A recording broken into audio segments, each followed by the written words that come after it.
महाराष्ट्र में सियासी हलचल तेज हो गई है। बीएमसी में मेयर के चयन से पहले हलचल तेज हो गई है। शिवसेना ने अपने सभी पार्षदों को बांद्रा बुलाया, बांद्रा के एक होटल में पहुंचने को कहा है, क्योंकि मुंबई के न्यू बॉस बीजेपी है, ऐसा कहा जा रहा है। ठाकरे का आखिरी किला भी धड़ाम हो गया है। शिवसेना शिंदे गुट ने, जी हां, ये जानकारी मिल रही है कि हो सकता है अपने अपने पार्षदों को एकजुट रखने की कोशिश भी की जाए। आपको याद होगा कि कैसे विधानसभा चुनाव के दौरान ये सब चीजें होती थी। लोकसभा चुनाव के दौरान जो होती थी कि भाई अपने विधायकों को, सांसदों को एक होटल में ठहरा दिया जाता था, लेकिन अब ये चीजें आप देखिए पार्षदों को लेकर भी हो रही है, मेयर बनाने को लेकर, क्योंकि बीएमसी के मायने 74,000 करोड़ रुपए का वो बड़ा बजट है, जिस पर हर कोई चाहता है कि एक छत्र राज हो। 25 से 27 सालों तक ठाकरे यानी उद्धव ठाकरे का, उनके पिता का इस पर राज रहा, उनके लोग इस पर काबिज रहे, लेकिन अब यह किला ढह गया है। अब बीजेपी और शिंदे गुट, शिवसेना शिंदे गुट की तरफ से ज्यादा सीट आई तो जाहिर है कि मेयर भी इनका ही बनना है, लेकिन डर है कि कहीं जोड़ तोड़ तो शुरू ना हो जाए। यही वजह है कि शिंदे ने अपने पार्षदों को 5 स्टार होटल में रुकने को कहा है। यही हाल है कि भैया बहुत ज्यादा मार्जिन नहीं है, कोई भी किसी को तोड़कर मेयर बना सकता है, ऐसी स्थिति है। तो यहां सवाल यही उठ रहा है कि भाई मेयर बना रहे हैं या पर सियासत तेज हो रही है, क्योंकि किला ढहा है। 25 साल 27 साल पुराना महायुति का कब्जा हुआ है, विपक्ष का सुपड़ा साफ। 29 में से 25 निकायों में महायुति का राज है। नागपुर से पुणे तक बीजेपी की सुनामी देखी। महाराष्ट्र का सिकंदर देवा भाऊ बने, लेकिन सवाल है कि मुंबई में मेयर कौन बनेगा, कैसे बनेगा, क्योंकि उसके लिए सियासी जोड़ तोड़ भी शुरू हो चुकी है। अपने पार्षदों को बचाने की तैयारी चल रही है। देखिए, एकनाथ शिंदे ने अपने पार्षदों को कह दिया कि भाई 2 दिन तक आप होटल में रुकेंगे, आदेश सुना दिया है। यानी उनको भी डर है कि शायद उनके पार्षद टूट सकते हैं, क्योंकि आंकड़ा ही ऐसा है, 114 के पार जो गया वो मेयर बना सकता है। ये आंकड़े फिलहाल 4 आंकड़ों से ज्यादा महायुति है, बीजेपी और शिंदे गुट के लोग, लेकिन अगर इनमें से थोड़ा भी डिसबैलेंस हुआ तो आंकड़े बदल सकते हैं, मेयर बदल सकता है, बाजी पलट सकती है। और यही वजह है कि तमाम लोग कोशिश कर रहे हैं अपने अपने पार्षदों को बचाने की। अभिषेक पांडे हमारे सहयोगी इस खबर पर हमारे साथ जुड़े हैं। अभिषेक, आंकड़ा ऐसा आ गया है, देखिए उम्मीद की जा रही थी कि शायद एनडीए को बेहतर सीटें मिलेंगी, लेकिन 4 का फर्क हो गया है, 14-18। आंकड़े ऐसे कि कोई भी कहीं से चला जाए तो उसका मेयर बन जाए। क्या जोड़ तोड़ की सियासत शुरू हो गई है मुंबई में?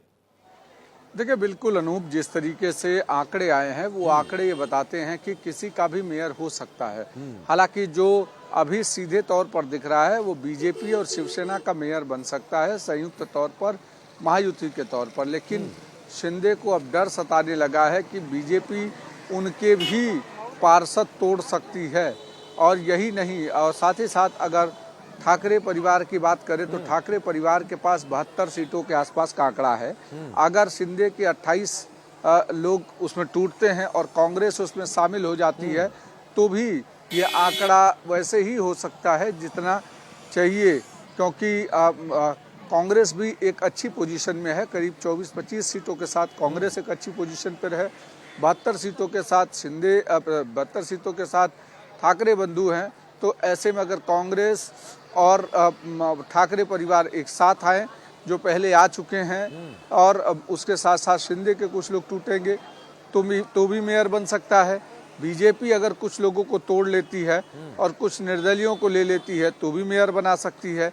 तो ऐसे में शिंदे को लगता है कि जब तक बीजेपी के साथ उनकी बार्गेनिंग नहीं हो जाती, जब तक उन्हें कुछ अच्छा नहीं मिल जाता है, क्योंकि महानगर पालिका में 2 प्रमुख पद होते हैं जी। पहला पद होता है मेयर का, महापौर जिस पार्टी का होता है वो एक ताकतवर पोजीशन मानी जाती है, और दूसरा होता है स्टैंडिंग कमेटी का चेयरमैन, जो कि पूरे गवर्निंग बॉडी होती है पूरे महानगर पालिका की। सारे बड़े फैसले स्टैंडिंग कमेटी में लिए जाते हैं। उसका चेयरमैन का पद भी हो सकता है, दोनों में से एक मेयर और एक स्टैंडिंग कमेटी का चेयरमैन, ऐसा हो सकता है। लेकिन उससे पहले एक सवाल मेरा आपसे, आप जिसे बार्गेनिंग कह रहे हैं, क्या ये ब्लैकमेलिंग नहीं है? अपनी पार्टी के या संगठन पर भरोसा नहीं है? मुझे तो ऐसा लग रहा था कि शायद शिंदे जी को यह डर होगा कि ठाकरे ब्रदर्स उनके जो कॉर्पोरेटर्स उनको उठाने ले जाए, लेकिन यहां तो यह है कि उनको बीजेपी से खतरा लग रहा है। देखिए, एक चीज समझना होगा, क्योंकि एकनाथ शिंदे पार्टी बना लिए, 3-4 साल उनकी सत्ता में वापसी हो गई और 3-4 सालों से आसपास से वो अपनी पार्टी के साथ हैं, लेकिन डर तो जरूर सता रहा है, क्योंकि उसकी वजह क्या है कि उनके साथ जो लोग आए हैं जी। वो कहीं न कहीं अपने सुख के लिए, सत्ता सुख के लिए आए थे।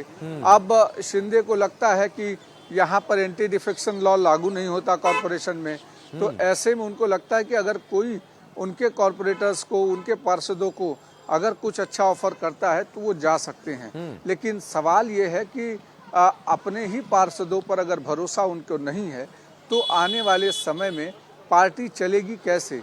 बीजेपी के सारे पार्षद खुलेआम घूम रहे हैं, उनको पता है कि बीजेपी के पार्षदों को कि उन्हें कोई खरीद नहीं सकता और वो जा नहीं सकते। बिल्कुल। लेकिन अगर साथ में महायुति के होने के बाद भी अगर एकनाथ शिंदे अपने पार्षदों को बांद्रा के एक प्राइवेट 5 स्टार होटल में लेकर जाते हैं और उनको 2-3 दिनों तक रहने के लिए कहते हैं, तो इसका मतलब साफ है कि बीजेपी से भी खतरा है, जाहिर तौर पर ठाकरे से भी अभिषेक, और ये खतरा है। बार्गेनिंग नहीं, उन्हें कहीं ना अपने कहीं ब्लैकमेलिंग उनको भी पता है एकनाथ शिंदे को कि वो बार्गेनिंग पावर में है और इसे बार्गेनिंग के जरिए ब्लैकमेलिंग भी कह सकते हैं। आप नजर बना रहे कि अभिषेक, हम आगे भी आपसे अपडेट लेते रहेंगे।